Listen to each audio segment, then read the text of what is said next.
Verovatno najintrigantnija tema u razgovoru o digitalnim tehnologijama jesu priče o hakerima. Oni su jednostavno rečeno uglavnom mlađi ljudi koji posjeduju velika znanja iz informacionih i komunikacionih tehnologija, izuzetan nivo inteligencije i nadprosečnu upornost i motivisanost, a sve to koriste radi neovlašćenog upada u kompjuterske sisteme. Verovatno je svako od nas makar jednom u životu pročitao u štampi neku od dogodovština vezanih za ovu grupu ljudi. Najčešće su u pitanju slučajevi upada u bankovne, poštanske, ali i vojne računarske sisteme. Osim motiva dokazivanja koji je inače čest među adolescentima, bunt protiv svake vlasti i autoriteta, radoznalost i izazov su dodatni motivacioni faktori koji opredeljuju mlade ljude da se bave provaljivanjem u računarske sisteme. Pored toga što su informatički obrazovani, izuzetno su uporni i u stanju su da posvete više dana pa i nedelja da bi oborili ili upali u neki sistem na koji se namerače. No iako su krajnje nezlonamerni, njihove akcije umeju da budu itekako ozbiljno shvaćene i sankcionisane.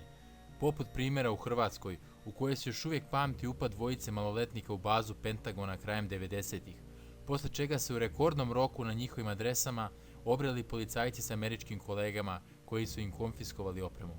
A šta tek reći o onom tipu hakera koje bi mogli nazvati računarskim kriminalcima? U stručnoj literaturi je opšte prihvaćen izraz kriminal belih kragni. To nisu adolescenti, već nešto stariji ljudi koje svoja informatička znanja i umeće koriste da bi na nezakonit način došli do dobiti, koja može biti merana i milionima dolara. Nekada rade sami, a nekada su angažovani od strane klasičnih kriminalaca da bi za njih obavljali elektronske krađe. Ponekad su to službenici i u velikim sistemima poput banki i pošti. Tako je sredinom 90. godina prošlog veka jedan takav slučaj potresao Veliku Britaniju, kada je izvesni poštanski službenik uspeo da pomoću specijalnog računarskog programa koji je sam napravio, sa svog telefonskog računa preusmeri desetak penija na svoj račun i time za par meseci postane milioner, a da prevaru niko nije primetio. Kasnije je uhvaćen sasvim slučajno. Kolegama nije bilo jasno odakle mu novac za luksuzni automobil i lagodan život. A postoji i treći tip hakera koji predstavlja Kevin Mitnick, najpoznatiji haker na svetu, koji je do te mere genijalan, ali i opasan da mu je posle zatvorske kazne zabranjen rad na računaru. Prvi je haker u istoriji koji je otišao u zatvor. Zanimljivo je da je posle svega dobio zaposlenje kao konsultant na poslovima bezbednosti računarskih sistema. Počeo je sa 15 godina falsifikovanja autobuskih karata. Nedugo zatim provalio u sisteme korporacije poput Pacific Bella, Nokije, IBM-a, Motorola i još nekih. Kada je uhapšen 1995. godine, sudija je bio toliko zaprepašćen njegovim sposobnostima da je naredio da se Mitnick smesti u samnicu jer je u stanju da izazove nuklearni rat tako što bi zviždanjem slao šifrovane kodove u telefonsku slušalicu. Da li je sudija bio malčice paranoičan ili je Mitnick zaista zastrašujuće sposoban, nikad nećemo saznati. Nakon 2 boravka iza rešetaka, gde je ukupno proveo 5 godina, danas radi kao stručni savjetnik u jednoj od kompanija koju pred 20 godina debelo oštetio. U pitanju je Nokia. O tome koliku štetu mogu da nanesu hakeri najbolje svedoči slučaj od pre samo nekoliko dana, kada je više od 100 banaka širom sveta elektronskim putem ukradeno skoro milijardu evra. Upoznaću vas sa još nekim imenima poznatim u cyber svetu kao legende svog zanata. Adrian Lamo, 33 godine, stekao je hakersko ime onog trenutka kada je provalio kompjutere New York Timesa, Googlea, Yahoo-a i Microsofta, pre nego što je uhapšen 2003. godine. Nadimak Homeless Hacker ili haker beskućnik stekao je zbog svoje navike da napade obavlja iz različitih internet kafea, stalno menjajući kompjutere. Nakon hapšenja ustanovljeno je da pati od Aspergerovog sindroma, odnosno da ima poteškoće u društvenoj interakciji i ograničenim stereotipnim interesima i aktivnostima. Ančeta je prvi haker koji je uspeo da upadne u kompjuterski sistem vojske Sjedinjenih Američkih Država i tom prilikom pošalje milione spamovanih poruka širom interneta. Uspeo je da zaposedne više od 500.000 kompjutera na svetu, nakon čega je uspeo da paralizuje čitave gradove. Uhapšen je 2005. godine, kada se FBI agent na tajnom zadatku predstavio kao zainteresovani poslodavac. Ančeta je bio primoran da vrati sav novac koji je zaradio od hakovanja, kao i skupocene automobile, da plati dodatnu kaznu od $16.000 i odsluži 60 meseci u zatvoru. Haker poznat jedino pod nadimkom Astra nikad nije javno identifikovan, ali već duže vreme kruže glasine da je u pitanju 58-godišnji profesor matematike koji je priveden 2008. godine.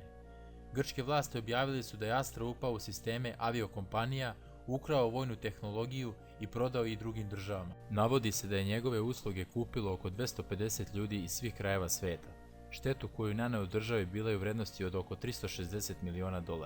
Kada je 2008. godine policija uhapsila 18-godišnjeg Ovena Walkera, obelodanjeno je da je upravo ovaj tinejdžer iz banaka ukrao više od $20 miliona, hakovaši 1,3 miliona kompjutera. Kada je počeo sa krađom, tek je napunio 17 godina. Ipak, od svog posla zaradio je svega $32.000, s obzirom da je on napisao programski kod pomoću kojeg su se drugi bogatili, a njemu dali minoran deo zarade. Nije otišao u zatvor, već je morao da plati kaznu u iznosu od $11.000. Danas radi u nekoliko kompanija kao savjetnik za online bezbednost. Kevin Poulsen, alias Dark Dante, je zvanično prvi Amerikanac kojem je nakon izlaska iz zatvora zabranjena upotreba kompjutera. Krajem 80. godina prošlog veka Poulsen je hakovao telefonske linije. Čak je uspeo i da hakuje liniju radija Kiss FM, koja je 102. slušaoca koji se javi nagrađivala automobilom Porsche.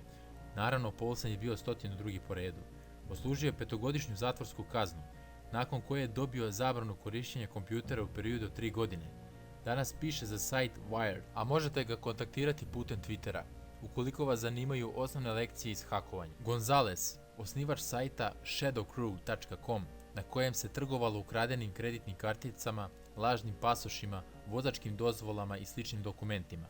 Policija procenila da je novaca više od 170 miliona kreditnih kartica ukraden u periodu od 2005. do 2007. godine. Gonzalez se nije trudio u prikrivanju, šta više rasipao je novac, iznajmljivao je najskuplje apartmane u hotelima, a jednom prilikom je organizovao žurku za koju je potrošio $75.000 za manje od sat vremena. Uhapšen je u maju 2008. godine, a iz zatvora neće izaći pre 2025. Jonathan James, alias Komrade. Ovaj haker imao je samo 24 godine kada je izvršio samoubistvo u kupatilu svog doma u Majamiju. Jonathan James je prvi maloletnik u istoriji SAD-a koji je osuđen na zatvorsku kaznu zbog hakovanja. Kada je imao 15 godina, upao je u sistem Ministarstva odbrane Sjedinjenih Američkih Država, kao i kompjuterske sisteme svemirske agencije NASA. Tom prilikom je ukrao softver u vrednosti od $1,7 miliona. Osuđen je na 6 mjeseci kućnog pritvora i uslovnu kaznu dok ne napuni 18 godina. U poruci koju je policija pronašla pored njegovog beživotnog tela pisalo je: "Nemam poverenja u naš pravosudni sistem. Možda će moja dela, kao i ovo pismo, poslati snažnu poruku javnosti. Izgubio sam kontrolu nad situacijom i ovo je moj način da je povratim." Vladimir Levin, alias Nepoznato. Levinov život je poput prave filmske priče. Sa još trojicom kolega ukrao je $10,7 miliona iz nekoliko stotina banaka širom sveta, pritom uopšte ne koristivši internet. Koristio je telekomunikacione sisteme i slušao korisnike kako diktiraju službenicima banke brojeve svojih računa i PIN kodove. Osuđen je na 3 godine zatvora. Njegovo današnje prebivalište kao ni godine starosti nisu poznati. Gary McKinnon, alias Solo. U periodu od februara 2001. godine do marta 2002.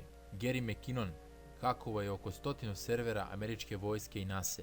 Sve to je uradio iz kuće ujne svoje devojke u Londonu, sa starog računara koji niko nije koristio. Oštetio američki budžet za ogroman novac, pritom ostavljajući ponižavajuće poruke: "Vaš bezbednosni sistem je sjeban, ja sam Solo. Nastavit ću da vas napadam na najvišim nivoima." Kasnije je sa sajta Wired dao izjavu kako je hakujući u kompjutere NASA pronašao brojne podatke o vanzemaljcima. Trenutno živi u Britaniji. Michael Calls, alias Mafia Boy. Ovaj čovjek uspio da u istom satu obori servere CNN-a, Yahoo-a, IBL-a, Della. I sve se to dogodilo 2001. godine, a tadašnji predsjednik Clinton lično je osnovao jedinicu za cyber kriminal koja je imala jedan jedini zadatak, da uhapsi Mafia Boya. I kako to obično biva, Calls je nedugo zatim uhapšen. I to zato što se hvalio u jednoj od tada popularnih chat soba. Ipak, osuđen je na samo 8 mjeseci kućnog pritvora, a zbog čega? Pa u tom trenutku imao je nepunih 16 godina. Lizard Squad. Ova hakerska grupa odgovorna je za pad servera PlayStationa i Xboxa 25. decembra prošle godine. Poznati su po dugačkom jeziku i pretnjama poput onih da će oboriti Facebook, Tinder i Instagram, ali da će objaviti golišave fotografije pevačice Taylor Swift. Popularni anonimusi su najozbiljnija hakerska grupacija. Snažno politički motivisani borci protiv nepravde, kako sebe nazivaju, nastali su 2003. godine, a u žiži javnosti dospjeli su nakon objavljivanja identiteta članova ozloglašenog Ku Klux Klana, rasističke organizacije u SAD-u. Trenutno su u ratu sa Islamskom državom, koju su objavili nakon tragičnog napada na francuski satirički list Charlie Hebdo. Iako su se Anonimusi kao grupa u potpunosti decentralizovali, tokom onih većih napada pojavilo se nekoliko članova koji su se sa svojim postupcima isticali od ostalih.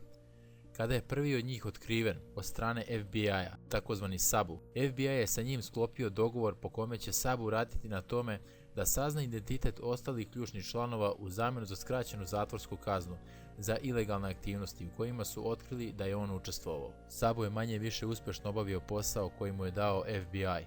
Bio je 7 mjeseci u pritvoru. Nakon toga je pušten na slobodu i osuđen samo na godinu dana uslovne kazne. Naravno, kazna bi bila enormno veća da je odbio saradnju. Zahvaljujući njemu, glavni hakeri koji su se predstavljali kao Anonimusi su uhapšeni ili previše uplašeni da ponovo pokušaju da urade nešto veliko.